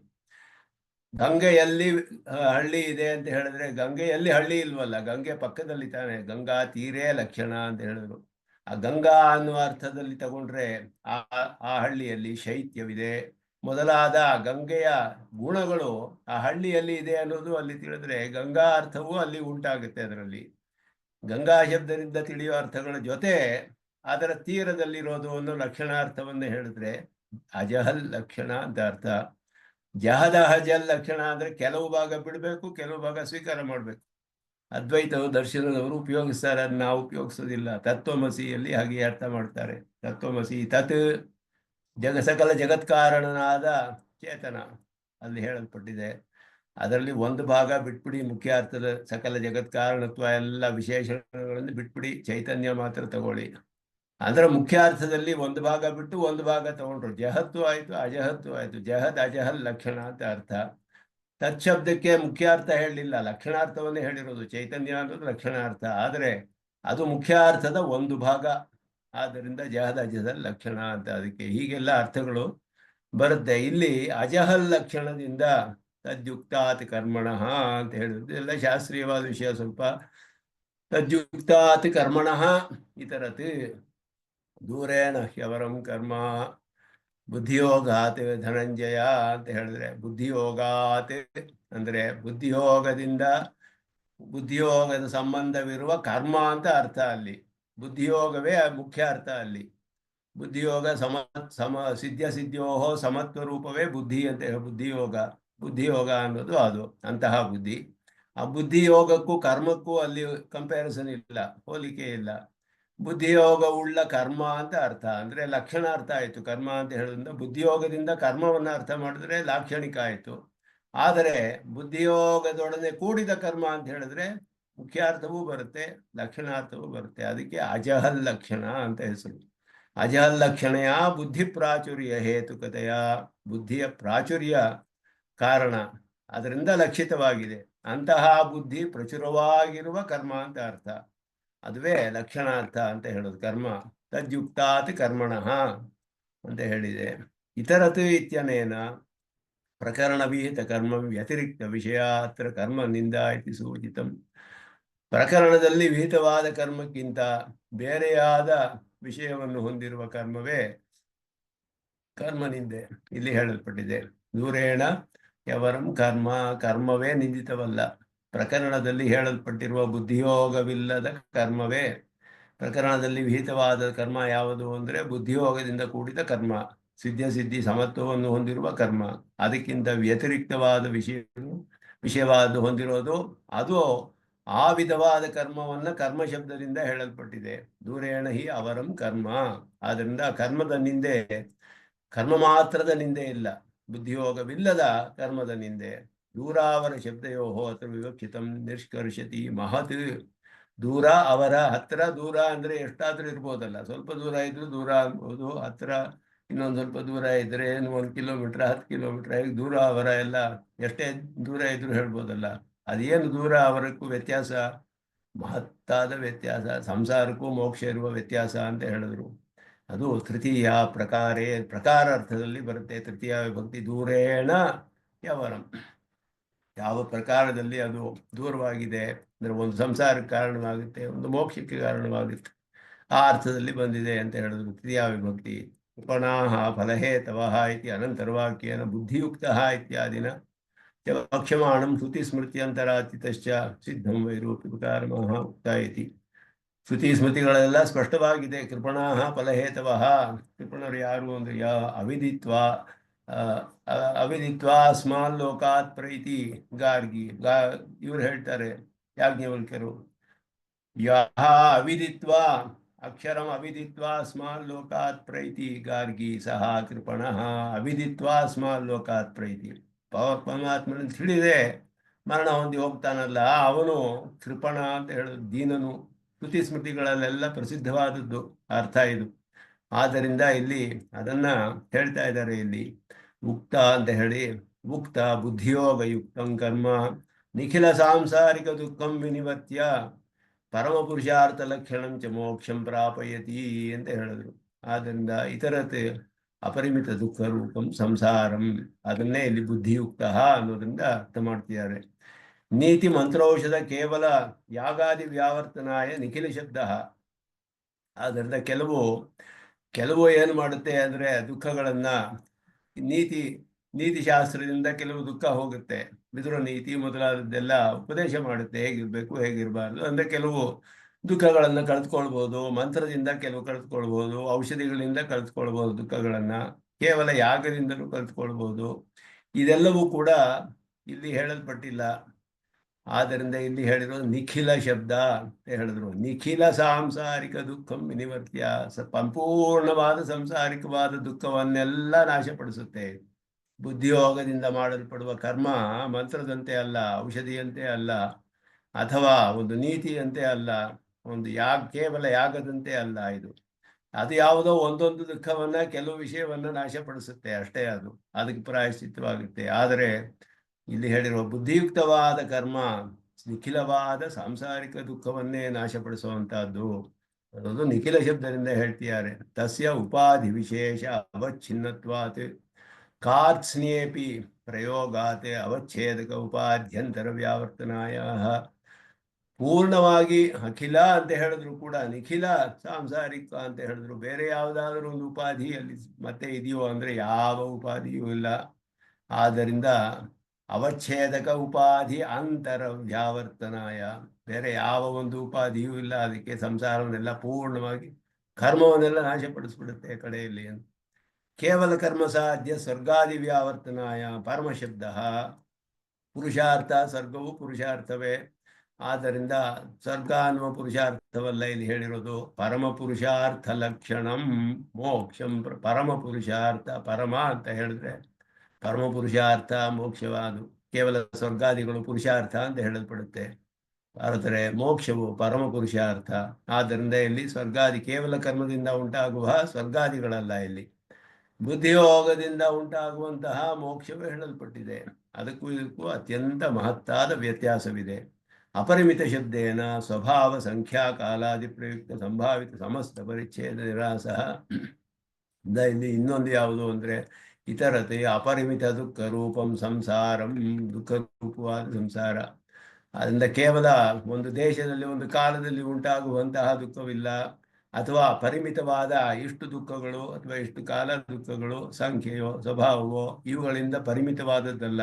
ಅಪರಿಮಿತವಾದ ಎಲ್ಲ ದುಃಖವನ್ನು, ಅಪರಿಮಿತವಾದ ಇನ್ನೊಂದು ಎಲ್ಲ ವಿಧವಾದ ದುಃಖವೂ ಇರುವಂತಹ ಸಂಸಾರವನ್ನು ಹೊಂದುವಂತೆ ಮಾಡುತ್ತೆ. ಎಲ್ಲ ವಿಧವಾದ ದುಃಖವಿರುವ ಸಂಸಾರವನ್ನು ಹೊಂದುವ ಹಾಗೆ ಮಾಡುತ್ತೆ. ಕೆಲವೇ ದುಃಖಗಳನ್ನು ಬರುವ ಹಾಗೆ ಮಾಡೋದಿಲ್ಲ. ಆದ್ದರಿಂದ ಸ್ವರ್ಗಾದಿ ಫಲಗಳನ್ನು ಮಾಡಿದ್ರೆ ಕೆಲವು ದುಃಖ ಉಂಟಾಗಬಹುದು, ಅದರ ಸುಖ ಬರುತ್ತೆ ಅಂದರೆ ಅದು ಕೂಡ ಅಪರಿಮಿತವಾದ ದುಃಖಕ್ಕೆ ಕಾರಣವಾಗುತ್ತೆ ಅಂತ ಹೇಳ್ತಾ ಇದ್ದಾರೆ ಇಲ್ಲಿ. ಹಿ ಶಬ್ದಸ್ಯ ಹೇತ್ವರ್ಥತಾಭಿಪ್ರಾಯ ಅತಃ ಹಿ ದೂರೇಣ ಹಿ ಅವರಂ ಕರ್ಮ.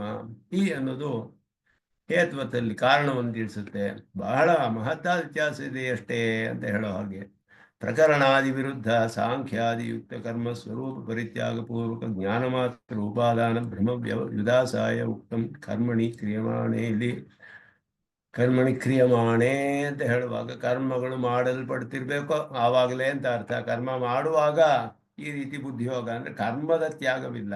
ಸಾಂಖ್ಯರು ಹೇಳ್ತಾರೆ ಕರ್ಮವನ್ನೇ ತ್ಯಾಗ ಮಾಡಿ, ಜ್ಞಾನವೇ ಬೇಕು. ಜ್ಞಾನ ಮೋಕ್ಷ ಅಂತ ಹೇಳಿದ್ರೆ ಕೇವಲ ಜ್ಞಾನವೇ ಬೇಕು. ವಿವೇಕ ಜ್ಞಾನ ಬಂದ್ಬಿಟ್ಟು ಸಾಕು, ಪ್ರಕೃತಿ ಬೇರೆ ನಾನು ಬೇರೆ ಅಂತ ಹೇಳಿದ್ರೆ ಮೋಕ್ಷ ಅಂತ ಸಾಂಖ್ಯರು ಹೇಳಿದ್ರು.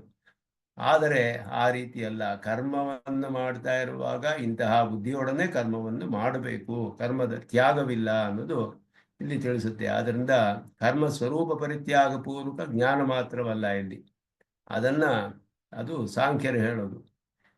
ಕರ್ಮಣಿ ಕ್ರಿಯಮಾಣೆ ಅನ್ನೋದು ಕರ್ಮ ಸ್ವರೂಪದ ತ್ಯಾಗವಿಲ್ಲ ಅನ್ನೋದು ತಿಳಿಯುತ್ತೆ. ಕರ್ಮವನ್ನು ಮಾಡಬೇಕು ಅಂತ ಅರ್ಥ, ಆದರೆ ಫಲದ ಆಶೆ ಇಲ್ಲದೆ ಮಾಡಬೇಕು. ತಾತ್ಪರ್ಯ ಅತಿಶಯ ವ್ಯಕ್ತ್ಯರ್ಥಂ ಪೂರ್ವೋಕ್ತಂ ಅಭ್ಯಸ್ಯತೆ ಇತಿ ಭಾವ.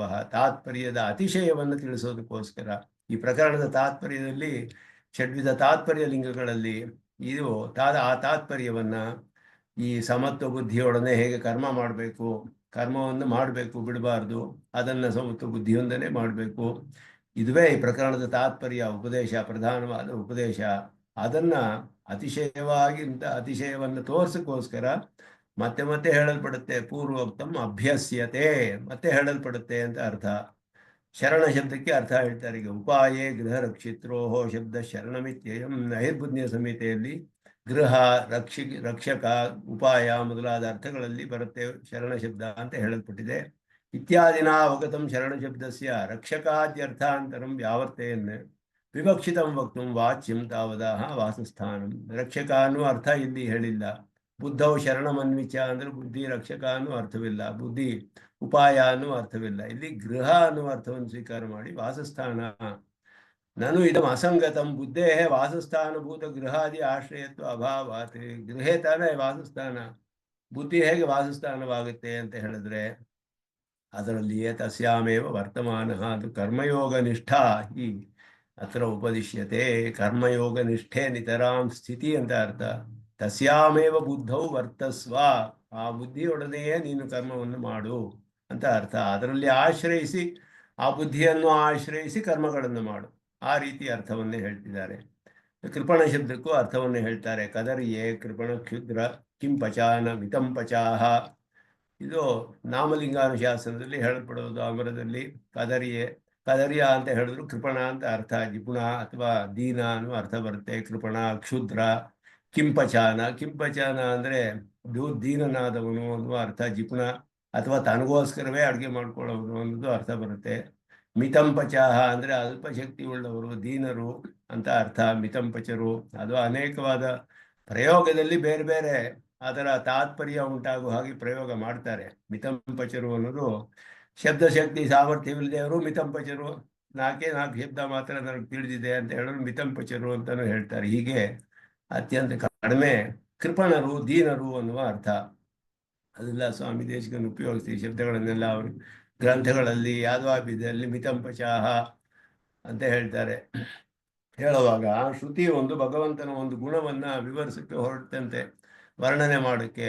ಯದೈಕೈಕ ಗುಣ ಪ್ರಾಂತೆ ಶಾಂತಾಹ ನಿಗಮ ವಂದಿನಃ. ಒಂದು ಗುಣವನ್ನ ವರ್ಣಿಸಕ್ಕೆ, ಆನಂದ ಅನ್ನುವ ಗುಣವನ್ನು ವರ್ಣಿಸಕ್ಕೆ ಶ್ರುತಿ ಹೊರಟು. ಆನಂದ ಮೀಮಾಂಸೆ ತೈತಿರಿಯ ಉಪನಿಷತ್.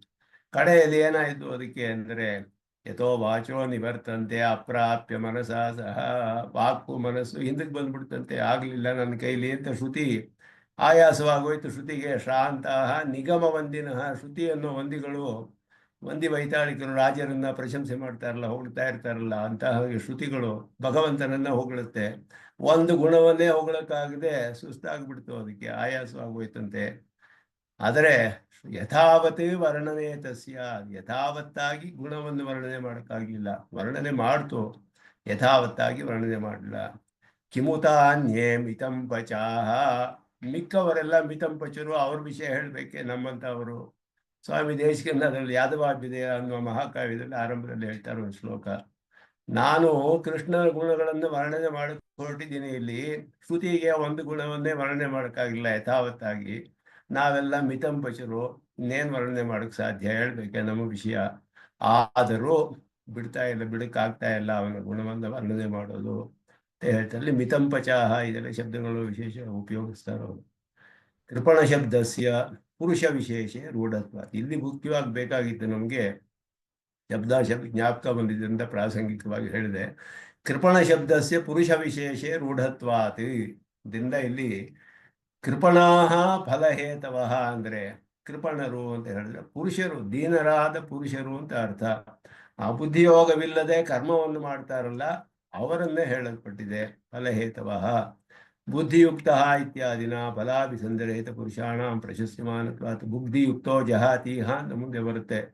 ಅಂದ ಬುದ್ಧಿಯುಕ್ತನು ಅಂತ ಹೇಳಿರೋದ್ರಿಂದ ಬುದ್ಧಿಯುಕ್ತರಾದ ಪುರುಷರು, ಫಲಾಭಿಸಂಧಿರಹಿತವಾದ ಪುರುಷರು, ಅವರನ್ನ ಪ್ರಶಂಸೆ ಮಾಡೋದ್ರಿಂದ ಮಾ ಕರ್ಮ ಫಲಹೇತು ಭೂಹು ಇತಿ ಪುರುಷೇ ಫಲಹೇತು ಶಬ್ದಸ್ಯ ಪ್ರಕೃತತ್ವಾತ್, ಪುರುಷರೇ ಹೇಳಿದ ಕೃಪಣಾಹ ಫಲಹೇತವಃ ಇತ್ಯತ್ರಾಪಿ ಫಲಾಭಿಸಂಧಿಪೂರ್ವಕ ಕರ್ಮಕಾರಿಣಃ ಪುರುಷಾಃ ಏವ ನಿಂದ್ಯಂತೆ ನತು ಫಲಹೇತು ಮಾತ್ರಂ ಇತ್ಯರ್ಥಃ. ಫಲಕ್ಕೆ ಕಾರಣವಾದದ್ದು ಮಾತ್ರವೇ ಅಲ್ಲ ನಿಂದೆ. ಕೃಪಣಾಹ ಫಲಹೇತವಃ ಅಂದರೆ ಫಲಕ್ಕೆ ಕಾರಣವಾದದ್ದು ಕೃಪಣರು ಅಂತ ಹೇಳಿದ್ರೆ ಫಲಕ್ಕೆ ಕಾರಣ ಮಾತ್ರವಲ್ಲ, ಫಲಕ್ಕೆ ಕಾರಣವಾಗುವ ಪುರುಷರು ಅಂತ ಹೇಳಲ್ಪಟ್ಟಿದೆ. ಅಂತಹ ಪುರುಷರ ನಿಂದೆ ಇದೆ ಅಂತ ಅರ್ಥ ಇಲ್ಲಿ. ಆದ್ದರಿಂದ ಇಲ್ಲಿ ಪುರುಷ ವಿಶೇಷದಲ್ಲಿ ರೂಢವಾಗಿದೆ ಕೃಪಣ ಶಬ್ದ. ಕೃಪಣಾಹ ಫಲಹೇತವಃ ಪುರುಷಾಣಾಮಪಿ ಸ್ವಕರ್ಮದ್ವಾರ ಫಲಹೇತುತ್ವ ಅಸ್ತ್ಯೇವ, ಆದ್ದರಿಂದ ತಮ್ಮ ಕರ್ಮದ ಮೂಲಕ ಫಲಹೇತುತ್ವ ಅವರಿಗೂ ಇದೆ. ಜನ್ಮಬಂಧ ವಿನಿರ್ಮುಕ್ತ ಅಂತ ಹೇಳಿ ಅವ್ರನ್ನ ಇತ್ಯಾದೇಹೆ ಪ್ರತಿರೂಪತೆಯ ಪರಮ ನಿಶ್ರೇಯಸ ವೈಧುರ್ಯಸ್ಯ ಕೃಪಣ ಶಬ್ದೇನ ಅಭಿಧಾತು ಮುಕ್ತತ್ವ ಸಂಸಾರಿಣಃ. ಮತ್ತೆ ಜನ್ಮಬಂಧ ವಿನಿರ್ಮುಕ್ತ ಅಂತ ಮುಕ್ತರಿಗೆ ಹೇಳಿರೋದ್ರಿಂದ ಅದಕ್ಕೆ ಪ್ರತಿರೂಪವಾದವರು ಇಲ್ಲಿ ಸಂಸಾರಿಗಳು. ಆದ್ದರಿಂದ ಅವರು ಕೃಪಣರು ಅಂತ ಹೇಳಲ್ಪಟ್ಟಿದೆ.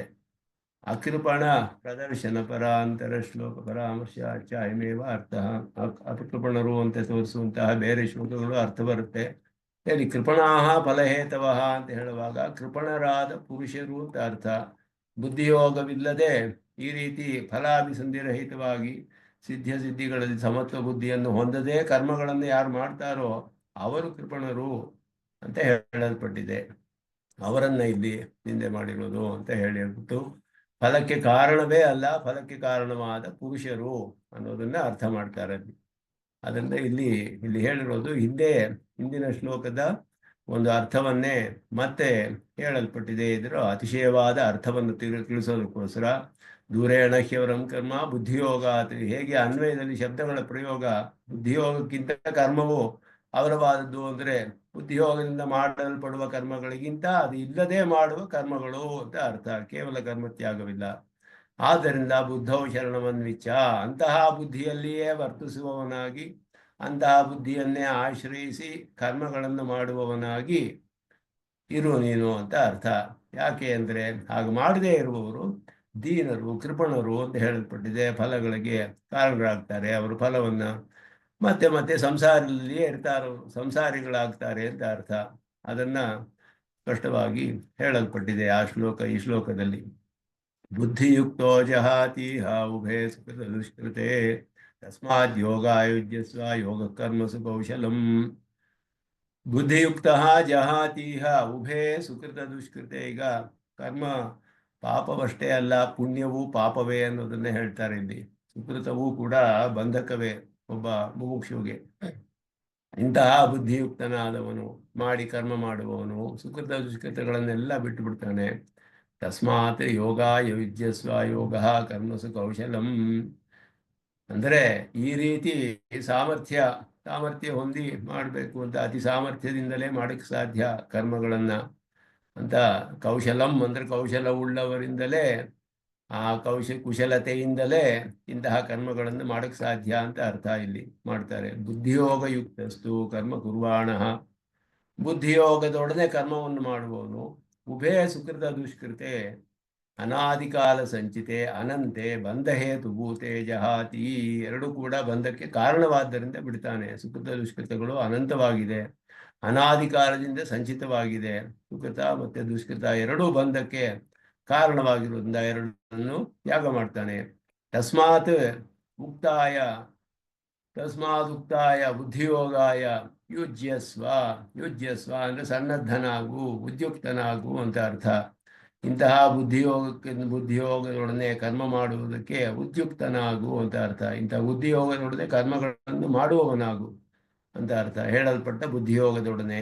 ಯಾಕೆ ಅಂದರೆ ಯೋಗ ಕರ್ಮಸು ಕೌಶಲಂ, ಕರ್ಮ ಮಾಡ್ತಾ ಇರುವಾಗ ಕರ್ಮಸು ಕ್ರಿಯಮಾಣೇಶು ಅಯಂ ಬುದ್ಧಿಯೋಗ ಕೌಶಲಂ ಅತಿಸಾಮರ್ಥ್ಯಂ, ಅಂದರೆ ಅತಿಸಾಮರ್ಥ್ಯ ಸಾಧ್ಯ ಇತ್ಯರ್ಥ.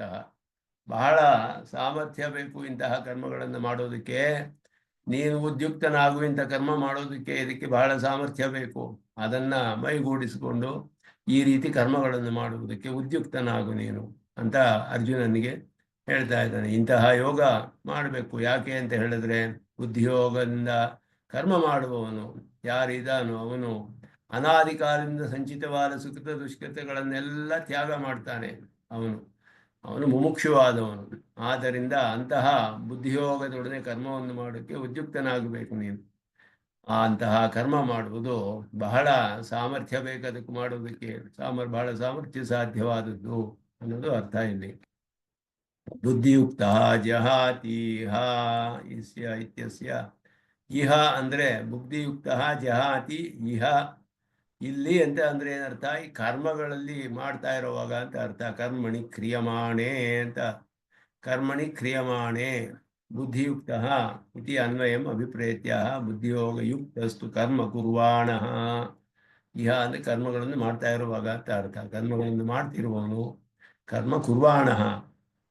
ಯದ್ವಾ ಕರ್ಮ ಕುರ್ವಾಣ ಇತಿ ಪ್ರಕರಣಾಪನ್ನ ಮುಕ್ತಂ ಇಹ ಶಬ್ದ ಸ್ಯಾತು ಜಹಾತಿ ಇತಿನ ಅನ್ವಯ ಅದು ಮಾಡ್ಬೋದು. ಇಹ ಅಂದರೆ ಜಹಾತಿ ಬಂಧು ಹೋಯ್ತು ಕೂತೆ ಜಹಾತಿ ಅಂತಲೂ ಅರ್ಥ ಮಾಡ್ಬೋದು. ಇಹೈವ ತೈರ್ಜಿತ ಸರ್ಗ ಯಶಾಂ ಸಾಮ್ಯೇ ಸ್ಥಿತಂ ಮನಃ ಅಂತ ಬರುತ್ತೆ ಮುಂದೆ ಶ್ಲೋಕ. ಅವರಿಂದ ಇಲ್ಲಿಯೇ ಜಯಿಸಲ್ಪಟ್ಟಿದೆ ಅಂತ ಹೇಳಿದ ಹಾಗೆ ಯಶಾಂ ಸಾಮ್ಯೇ ಸ್ಥಿತಂ ಮನಃ ಹಾಗೆಯೂ ಅರ್ಥ ಮಾಡ್ಬೋದು ಇಹ ಶಬ್ದಕ್ಕೆ. ತತಶ್ಚ ಪ್ರತಿಬಂಧಕ ನಿವೃತ್ತಿ ಉಕ್ತಾ ಭವತಿ. ಸುಕೃತ ದುಷ್ಕೃತಗಳನ್ನ ಬಿಟ್ಟು ಬಿಡ್ತಾನೆ, ಎರಡನ್ನು ತ್ಯಾಗ ಮಾಡ್ತಾನೆ. ಬಿಟ್ಟು ಬಿಡ್ತಾನೆ ಅಂದರೆ ಅದರಿಂದ ಅವನಿಗೆ ಪ್ರತಿಬಂಧಕಗಳ ನಿವೃತ್ತಿಯು ಹೇಳಲ್ಪಟ್ಟಿತು. ಯಾವ್ಯಾವುದು ಪ್ರತಿಬಂಧಕವು, ಸುಕೃತವು ದುಷ್ಕೃತವು ಎರಡೂ ಪ್ರತಿಬಂಧಕಗಳೇ ಮುಮುಕ್ಷುವಿಗೆ. ಬುದ್ಧಿರಹಿತ ಕೇವಲ ಕರ್ಮಾದಿಭಿ ಅನಿವರ್ತ್ಯತ್ವಾರ್ಥಮಾಹ ಅನಾದಿಕಾಲ ಸಂಚಿತೆ ಅನಂತೆ ಅಂತ.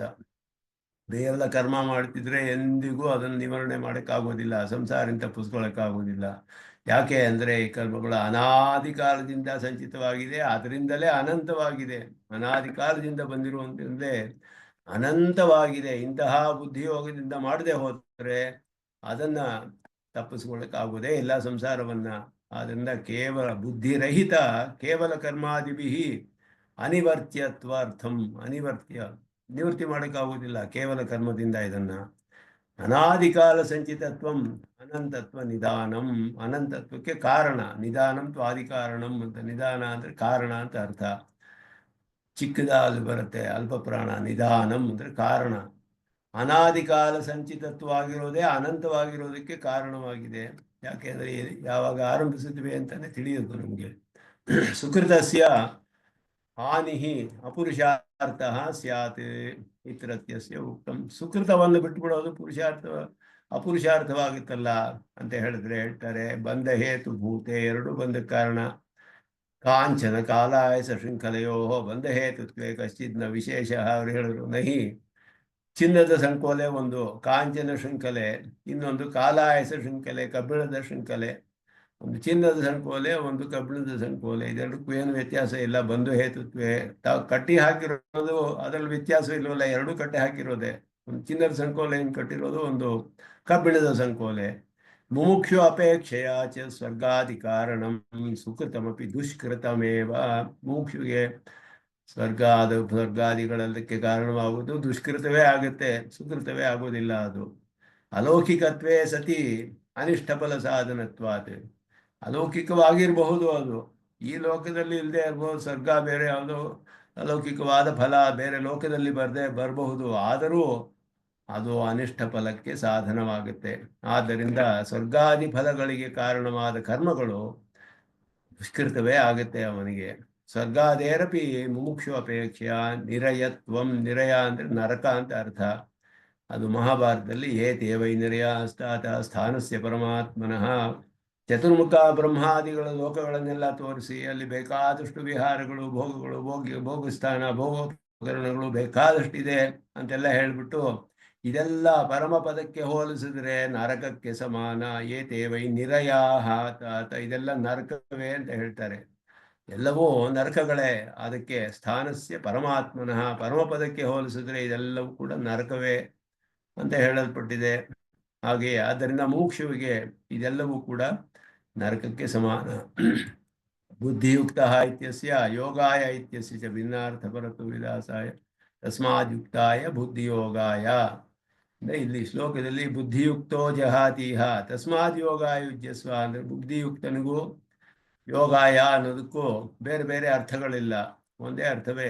ತಸ್ಮಾದ್ ಉಕ್ತಾಯ ಬುದ್ಧಿಯೋಗಾಯ ಅಂತ ಹೇಳಿದ್ರು. ಬುದ್ಧಿಯೋಗದೊಡನೆ ಮಾಡಲ್ಪಡುವಂತಹದ್ದು ಅಂತ ಅರ್ಥ. ಯುಜ್ಯಸ್ವ ಸನ್ನಹ್ಯಸ್ವ ಉದ್ಯುಕ್ತೋ ಭವ ಇತ್ಯರ್ಥ. ಉದ್ಯುಕ್ತನಾಗು, ಎದ್ದು ಆರಂಭಿಸು ಮಾಡುವುದಕ್ಕೆ ಉತ್ಸಾಹದಿಂದ ಅಂತ ಅರ್ಥ. ಸಮತ್ವಂ ಯೋಗ ಉಚ್ಯತೆ ಇತಿ ಇವತ್ತು ಯೋಗ ಶಬ್ದ ವ್ಯಾಖ್ಯಾ ಭ್ರಮ ನಿರಾಸಾಯ ಕರ್ಮಸು ಯೋಗ ಕರ್ಮಸು ಕೌಶಲಂ ಅಂತ ಹೇಳಿದ್ರೆ ಸಮತ್ವಂ ಯೋಗ ಉಚ್ಯತೆ ಅನ್ನೋದಕ್ಕೆ ಹೇಳಿದ್ರಲ್ಲ, ಆ ರೀತಿ ಇತಿವತ್ ಯೋಗ ಶಬ್ದ ವ್ಯಾಖ್ಯಾ ಭ್ರಮ ನಿರಾಸಾಯ ಕೌಶಲ ಶಬ್ದಸ್ಯ ತಾತ್ಪರ್ಯ ಮತ್ತು ವಾಚ್ಯಂ ಅತಿ ಸಾಮರ್ಥ್ಯಂ ಅಂತ ಹೇಳಿದ್ರು. ಸಮತ್ವಂ ಯೋಗ ಉಚ್ಯತೆ ಅಂತ ಹೇಳಿ ಅರ್ಥವಲ್ಲ. ಇಲ್ಲಿ ಕರ್ಮಸು ಯೋಗ ಕರ್ಮಸು ಕೌಶಲಂ ಅಂತ ಹೇಳುವಾಗ ಅತಿ ಸಾಮರ್ಥ್ಯ ಸಾಧ್ಯಂ ಅಂತ ಅರ್ಥ. ಅದಕ್ಕೆ ಅತಿ ಸಾಮರ್ಥ್ಯ ಸಾಧ್ಯ ಬುದ್ಧಿಯೋಗಸ್ಯ ಕರ್ಮ ಸಾಮರ್ಥ್ಯಾತ್ಮಕತ್ವಂ ಕಥಂ. ಬುದ್ಧಿಯೋಗಕ್ಕೆ ಕರ್ಮ ಸಾಮರ್ಥ್ಯಾತ್ಮಕ ಹೇಗೆ? ಯೋಗ ಕರ್ಮಸು ಕೌಶಲಂ ಅಂದರೆ ಕರ್ಮಗಳಲ್ಲಿ ಯೋಗವು ಕುಶಲವಾದದ್ದು ಅಂತಂದರೆ ಏನರ್ಥ ಅಂತ ಹೇಳಿದ್ರೆ, ಅಂತಹ ಕರ್ಮವು ಅತಿ ಸಾಮರ್ಥ್ಯ ಸಾಧ್ಯವಾದದ್ದು. ಬುದ್ಧಿಯೋಗದೊಡನೆ ಮಾಡುವಂತಹ ಕರ್ಮವು ಬಹಳ ಸಮರ್ಥನಾದವನು ಮಾತ್ರವೇ ಮಾಡೋಕ್ಕೆ ಸಾಧ್ಯ ಅಂತ ಅರ್ಥ. ಕಾರ್ಯೇ ಕಾರಣ ಶಬ್ದ ಉಪಚರಿತ. ಕಾರಣ ಶಬ್ದವು ಕಾರ್ಯದಲ್ಲಿ ಉಪಚರಿತವಾಗಿದೆ. ಕೌಶಲಂ ಅಂತ ಹೇಳಿದ್ರೆ ಕೌಶಲ ಸಾಧ್ಯ ಅಂತ ಅರ್ಥ. ಕುಶಲತೆಯಿಂದ ಮಾಡಬಹುದು ಅಂತ ಅರ್ಥ. ಅದು ಕುಶಲವೇ ಅಂತ ಅರ್ಥವಲ್ಲ. ಕುಶಲತೆ ಅನ್ನೋದು ಕಾರಣ. ಆ ಕಾರಣದಲ್ಲಿ ಕಾರ್ಯವು ಕಾರಣ ಶಬ್ದದಲ್ಲಿ ಉಪಚರಿತವಾಗಿದೆ. ಕುಶಲ ಶಬ್ದಕ್ಕೆ ಅದರ ಕಾರ್ಯವಾದ ಕುಶಲತೆಯಿಂದ ಮಾಡುವಂತಹದ್ದು ಅಂತ ಅರ್ಥ. ಆದ್ದರಿಂದ ಕೌಶಲ ಅನ್ನೋದು ಅರ್ಥ. ಕೌಶಲ ಸಾಮರ್ಥ್ಯವೇ ಕಾರಣವಲ್ಲ, ಸಾಮರ್ಥ್ಯದಿಂದ ಸಾಧ್ಯವಾದದ್ದು ಅನ್ನೋದು ಕಾರಣ. ಅದರ ಕಾರ್ಯ ಹೇಳಲ್ಪಟ್ಟಿದೆ ಕಾರಣ ಶಬ್ದದಿಂದ. ಅನೇನ ಶ್ಲೋಕೇನ ಬಂಧಕ ಸುಕೃತ ದುಷ್ಕೃತ ಹಾನ ಮುಕ್ತಂ. ಒಂದೊಂದಾಗಿ ಇಲ್ಲಿ ಶ್ಲೋಕಗಳಲ್ಲಿ ನಮಗೆ ಬಂಧಕವಾದ ಸುಕೃತ ದುಷ್ಕೃತಗಳು ಎರಡೂ ಬಂಧಕಗಳೇ. ಆದ್ದರಿಂದ ಈ ರೀತಿ ಬುದ್ಧಿಯಿಂದ ಯಾರು ಮಾಡ್ತಾನೋ ಅವನು ಸುಕೃತ ದುಷ್ಕೃತಗಳು ಎರಡನ್ನೂ ಕೂಡ ತ್ಯಾಗ ಮಾಡಬೇಕು. ಇದು ಅನಾದಿ ಕಾಲದಿಂದ ಸಂಚಿತವಾದಂತಹದ್ದು, ಅನಂತವಾಗಿರೋದು. ಸುಕೃತವೂ ಕೂಡ ದುಷ್ಕೃತಕ್ಕೆ ಸಮಾನ ಒಬ್ಬ ಮುಮುಕ್ಷುಗೆ. ಆದ್ದರಿಂದ ಎರಡೂ ಕೂಡ ಬಂಧಕ್ಕೆ ಕಾರಣವಾಗುತ್ತೆ. ಆದ್ದರಿಂದ ನೀನು ಈ ರೀತಿ ಹೇಳಲ್ಪಟ್ಟ ಬುದ್ಧಿಯೋಗದಿಂದ ನೀನು ಕರ್ಮವನ್ನು ಮಾಡುವುದಕ್ಕೆ ಉದ್ಯುಕ್ತನಾಗು ಅಂತ ಹೇಳಿ ಅದಕ್ಕೆ ಬಹಳ ಸಾಮರ್ಥ್ಯದಿಂದಲೇ ಸಾಧ್ಯವಾದದ್ದು ಅನ್ನೋ ಅರ್ಥವನ್ನು ಹೇಳಿ, ಇದರಿಂದ ಇಲ್ಲಿ ಇದು ಹೇಳಿರೋದು ಸುಕೃತ ದುಷ್ಕೃತ ಹಾನ ಅನ್ನೋದು ಈ ಶ್ಲೋಕದಲ್ಲಿ ಉದ್ದೇಶ ಮಾಡಲ್ಪಟ್ಟಿತ್ತು. ಮುಂದೆ ಇದನ್ನೇ ಇನ್ನೂ ಅನೇಕ ವಿಷಯಗಳು ಬರುತ್ತೆ. ಹೀಗೆ ಅದನ್ನು ಮುಂದುವರಿಸೋಣ ಅಂತ ಹೇಳಿದರಿಗೂ ನಮಸ್ಕಾರಗಳನ್ನು ತಿಳಿಸಿ ನಿಲ್ಲಿಸ್ಕೊಳ್ತೇನೆ. ಯೋ ನಿತ್ಯಮಚ್ಯುತ ಪದಾಂ ವ್ಯಾಮೋಹತಃ ತರಿತರಾಣಿ ಗುಣಾಯ ಮೇನೆ ಭಗವತೋऽस्य देकसिन्धो रामानुजशरणो शरणं प्रपद्ये कवितार्किकसिंहाय कल्याणगुणशालिने श्रीमते वेङ्कटेशाय वेदान्तगुरवे नमः। श्रीमते निगमान्त महादेशिकाय नमः।